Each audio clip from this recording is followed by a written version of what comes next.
Donald Trump is pardoning a Louisville man for his role in the January 6th riot. Thanks for joining us here at 6:30. I'm Alex Dieterer. Daniel Edwin Wilson was under investigation for his role in the riot after authorities found 6 guns and about 4,800 rounds of ammunition in his home. Wilson had prior felony convictions, making it illegal for him to have firearms. His case became part of a legal debate on whether the president's sweeping pardons for the January 6th rioters applied to other crimes discovered during the government's investigation on the attack. The federal judge who oversaw Wilson's case argues the president's pardon applied to Wilson's gun offense. According to Wilson's lawyer, he was released Friday following his pardon. He was originally sentenced to 5 years in prison after a guilty plea. The U.S. Department of Justice is asking a federal judge to release former Metro Police Officer Brett Hankison from federal prison. Hankison just started his 33-month sentence in federal prison. 1 year ago, Hankison was found guilty by a federal jury of violating Breonna Taylor's civil rights when he shot his gun blindly into her apartment. He did report to prison in New Jersey back in October as he started appealing the court's decision. DOJ attorney Robert Keenan says Hankison should be free during this process. In a court filing from the DOJ, Keenan says they have found Hankison is not a risk or danger to the community if released. There's still no word yet on when the appeals court could rule. LMPD says a woman was shot and killed on West Madison Street in the Russell neighborhood. That's right near 26th Street South. It happened just after 10 last night. The woman was taken to the hospital where she later died. LMPD is asking anyone with information to call the anonymous tip line. That's 574-LMPD. You can also use the online portal. And just into the newsroom, Hoosiers can expect SNAP benefits to be available starting tomorrow. According to the Indiana Family and Social Services Administration, some benefits are being issued right now. Eligible Kentuckians could see SNAP benefits loaded onto their cards today. Governor Andy Beshear says state employees worked overnight so families could see their benefits today. More than 600,000 Kentuckians, as well as nearly 600,000 Hoosiers, went without federal food assistance during the longest government shutdown in history. Governor Beshear joined 24 other states plus D.C. in challenging the Trump administration's decision to suspend SNAP. If you or someone you know needs food or you just want to donate, you can text Food Pantry to the number here right on your screen. That's 502-582-7290. We'll send you our full guide right to your phone.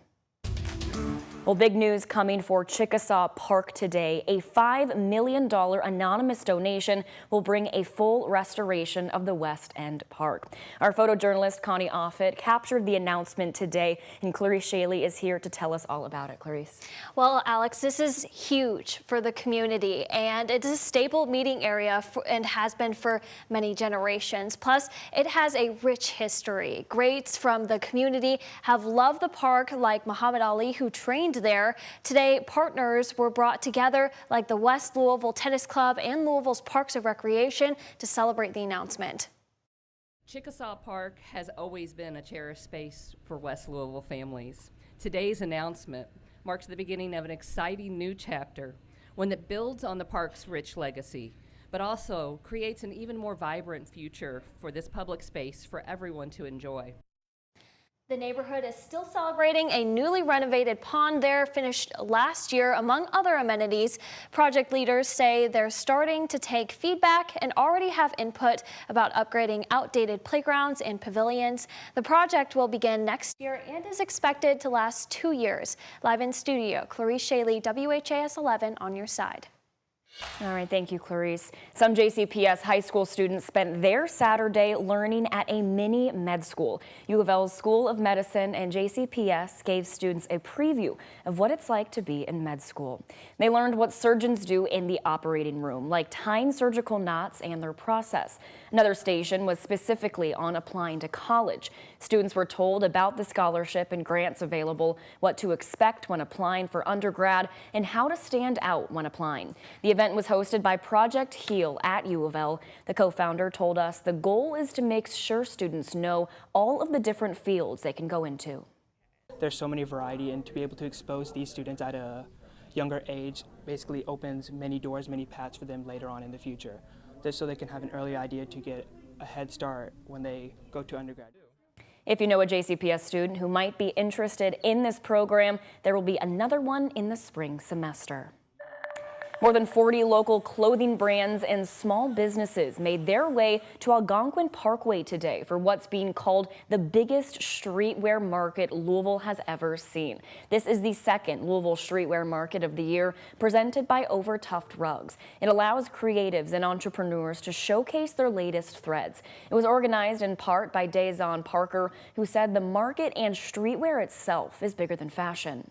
Put together over 40 clothing brands, people, entrepreneurs that have worked so hard to come together just to display their craft to Louisville, because so many people often say that Louisville can't provide this or we can't provide that.